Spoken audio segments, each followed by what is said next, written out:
There's a part that I don't love, though, and it's this part. This thing is still alive, because of course it's still alive. And if it touches you, you die. Game over, immediately replay the whole end game. I hate this part. It's not good gameplay. It's the big throbbing wart in the otherwise good ending of this game. If you try to save your game in this room here at that phone, you die. It just zips over and kills you. So, also, you get into rooms like this. The hallway goes two directions. If you make the wrong turn, you die. It kills you. And there's several of these hallways. Here's another one. If you go past the door here, you die. It kills you. Uh-oh. Did I screw that up? It's close. Go down the stairs, Aya. Oh god, I forgot which way I was going to be facing when I came through here. I think I'm okay, though. I think I'm okay. I almost backtracked right to my demise.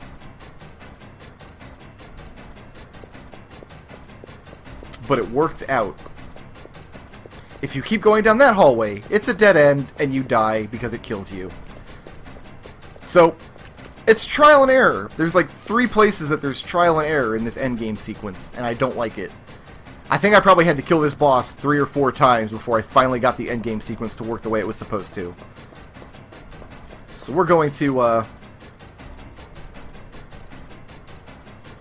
Good thing Aya knows everything about how naval cruiser boilers work, too. Know where we are? We're in a Gordon Ramsay reality show, buddy. Getting over that little bridge, if you're not perfectly centered, you don't actually get to climb up over it correctly, and, you guessed it, the thing kills you. This scene here, it'll start flying in a minute, which is bad because, you guessed it, it'll frickin' kill you. If you hesitate too long to look at the hallway to make sure that you know which way you have to run on the pre-rendered background, it kills you.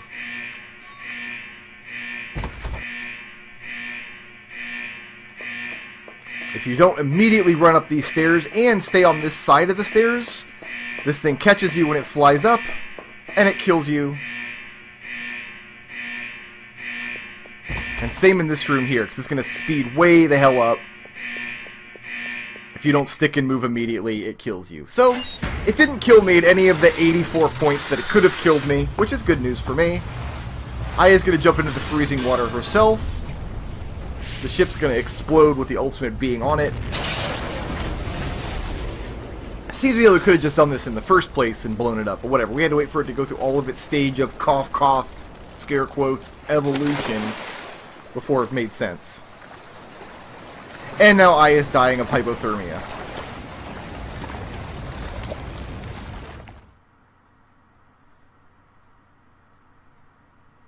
Seems legit. I love this scene too, because not only is Dallas still alive after being lit on fire, dropped out of a helicopter, having his bones pulverized by the impact into the water, and then sitting in the sub-zero temperature water for however long he was out there before somebody fished him up. They pulled him out. Not only is he still alive, but his suit is not even slightly singed. That grotesque tie, still in perfect condition. And now we learn the final plot twist.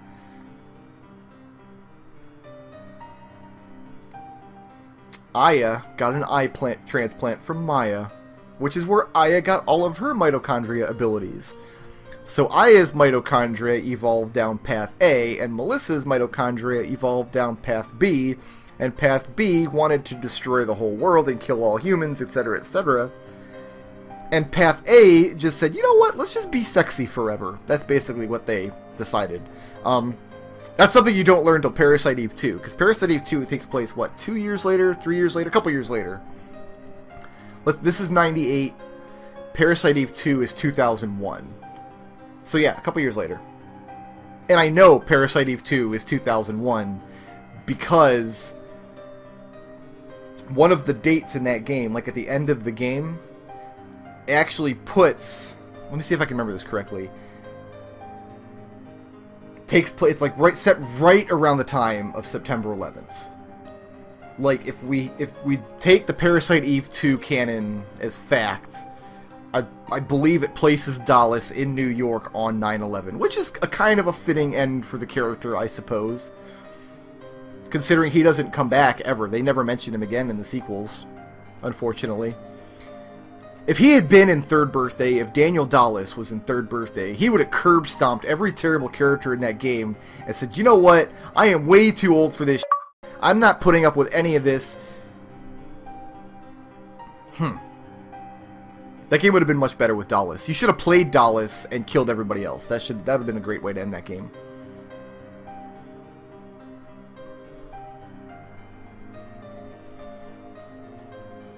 And day 6 is just beginning. Look out over the sunrise. And it is 6 a.m. Probably 6 a.m. for both me and Aya, actually, because I've been playing this all night now. Which actually means Peanut's about to wake up and go to work, which means Peanut might walk into my recording. So if you guys hear a groggy Peanut in the background being like, what are you doing? That's where that comes from. She wakes up at 6 o'clock, goes to work to teach all those impressionable young minds. And the kid's still wearing shorts. I think it's like probably New Year's Eve now. Oh, I don't have to advance this text. This text works on its own. Oh, Ben, man. He knows what the score is. Ben knows how to treat the ladies. Yeah. And he knows what he likes. Gotta respect that. And he's cultured. He loves the opera. 10 years old, loves the opera.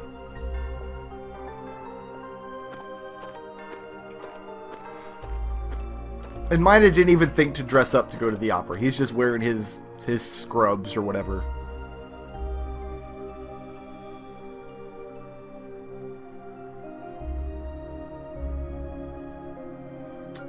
Ben is running circles around Maida. I love it. So there's no line outside of Carnegie Hall, no ticket takers. Did they rebuild the entire interior in one day?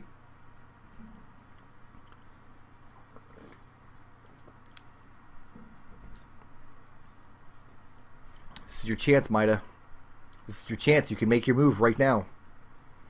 Just lean in there, man. Lean in there and get you some.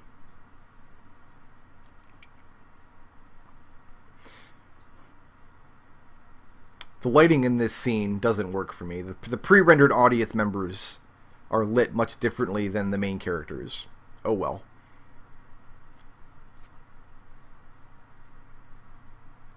I like to think that Aya knows why Maida is so nervous in this scene, and she's just messing with him. Like, she knows he's getting on a plane to Japan. She doesn't want to string him along or anything, but... Man, scoot your ass over. You don't know what to do here. I do. I'm going to get on in there. Ben is the best character in this game. Parasite Eve 3 should have been Dallas coming back from the dead, being zombie Dallas, and teaming up with a grown-up Ben to kill all of the horrible characters in that game.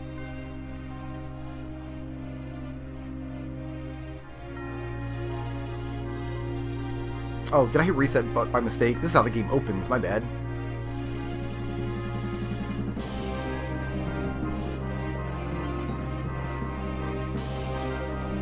So they found a replacement for Melissa, thankfully.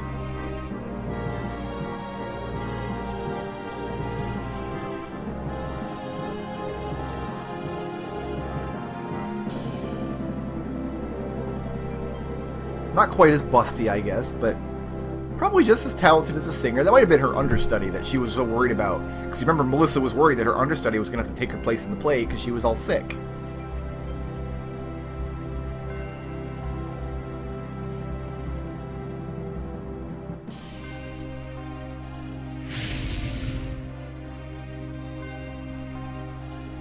I guess the three of them stand up in shock here because of the sudden appearance of fire on the scene. There wasn't fire in the original play, and last time there was fire in Carnegie Hall, it was much more massive and tragic. This time it all goes off without a hitch. The prince is all, I want to be her canary.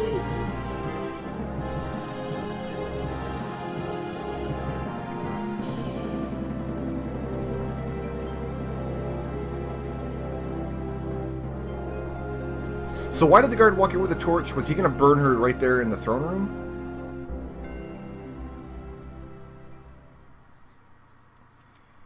And Ben is the one who has to chastise everybody for standing up and blocking line of sight. Good old Ben. God love him.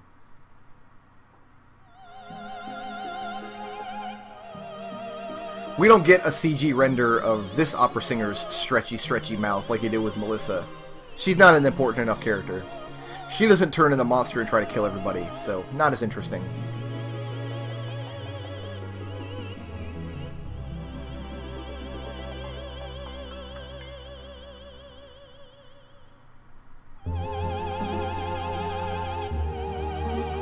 Panning away, that means we're about to roll credits, doesn't it?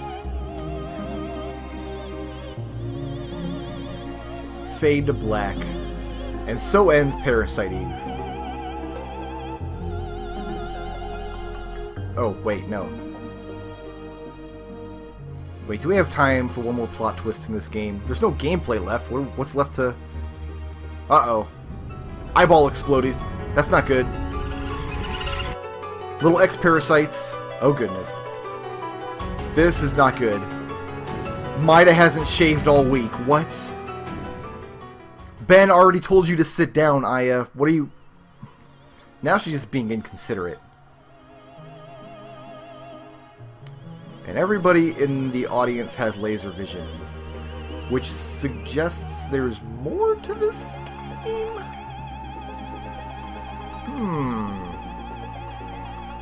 How is the actress on stage not totally freaking out right now? I have no idea, but...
It seemed wrong somehow to talk over the music box, so we just waited it out. It was pretty.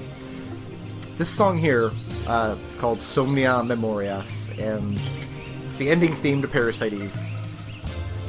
It's very special to me. This is the second MP3 file I ever downloaded, way back in the day, on a computer, a Windows 95 computer that had trouble playing MP3s. It would freeze up sometimes when whatever version of probably Winamp. Was it Winamp yet? Maybe it might even be before Winamp, I don't know. But I had a huge collection of MIDI files. Every video game soundtrack I'd ever played in my life, I had MIDI files of. And Parasite Eve was no exception. I had a bunch of Parasite Eve MIDIs, but because it had a vocal track at the end, I needed to download an MP3 for that. So the first MP3 I ever downloaded in my life was the Japanese vocals at the end of Breath of Fire 3, a song called Pure Again, that is incredibly cheesy. I highly recommend you look it up. If you like good old J-pop cheese from the 90s, you'll enjoy it. This is a much different flavor of song, though. First of all, it's written in Latin, which is cool. This is the second MP3 I ever downloaded, was Somnia Memorias. And I remember I bought the Parasite Eve strategy guide to help me get through that post-game stuff, but it was really way beyond whatever I could wrap my little 15-year-old brain around. And I didn't know, like, I knew of Latin, like, I knew that Latin as a language existed, and I had a concept that it was a dead language, but I had no really idea of what it sounded like, or looked like, or anything. But in the back of the strategy guide, it has the lyrics for this song, Somnia Memorias, and of course it's the Latin lyrics, because why wouldn't it be? When I first played the game, I thought it was a Japanese song, because the only other game I played that had a vocal ending was Breath of Fire 3, and probably Castlevania Symphony of the Night, but that had an English ending, which called I Am the Wind, which you should also look up on YouTube. Do it after this video. So I heard these lyrics, and I thought this sounded Japanese to me. I was 15, I didn't know any better. But then I got my hold of the book, and it had the lyrics, and I'm like, oh, that's not Japanese, what is that? And what it looked like to me was Spanish, because I was in Spanish at the time. I was in high school. I was in Spanish 6. And I showed it to my teacher, and she was a real hard ass. Her name was Mrs. Saber. She was an old Cuban lady that I loved her to death. She was an awesome teacher, but she was a hard ass, man. Anyway, she was the only teacher in the school qualified to teach anything above Spanish 2. So I had her for Spanish 3, 4, 5, and 6. And I showed her the lyrics, and she said she'd give me extra credit if I translated them. So I sat down with the Spanish dictionary and tried to translate the lyrics, because I assumed it was Spanish, because it looks pretty Spanish to me. But it turns out it's actually Latin. So I wasn't, like, I was befuddled. I'm like, how come the Spanish dictionary I have here doesn't match up to the lyrics? What's going on here? I got most of it. It was similar enough to Spanish that I got the gist of it, and I filled in the blanks, and I turned in the extra credit, and I got some points for it. It wasn't until later that I realized, oh, that's not Spanish at all. That's Latin, and I'm an idiot. Which doesn't speak highly of me, but it really doesn't speak highly of Senora Saber, who didn't understand that the lyrics. To be fair, she probably didn't read all the lyrics. If she had, she would have noticed right away, this isn't Spanish, I don't know what this is. But yeah, she came over to America from Cuba in the 1960s. Her and her family, and eventually she was granted the job of teaching me Spanish. Anyway, I like the song, and I like that it's not just a silly J-pop song. I like that it has some depth and meaning to it. I don't remember what the meaning is. I couldn't tell you what the lyrics are now if you put a gun to my head, but I like the song, and I like this game, and I really enjoyed having the ability to share this game with you guys, because like I said in the first video of this series, usually the games I share with you come out of my childhood. I reach back, I pick up the Mega Man or the Zelda or whatever from when I was a kid.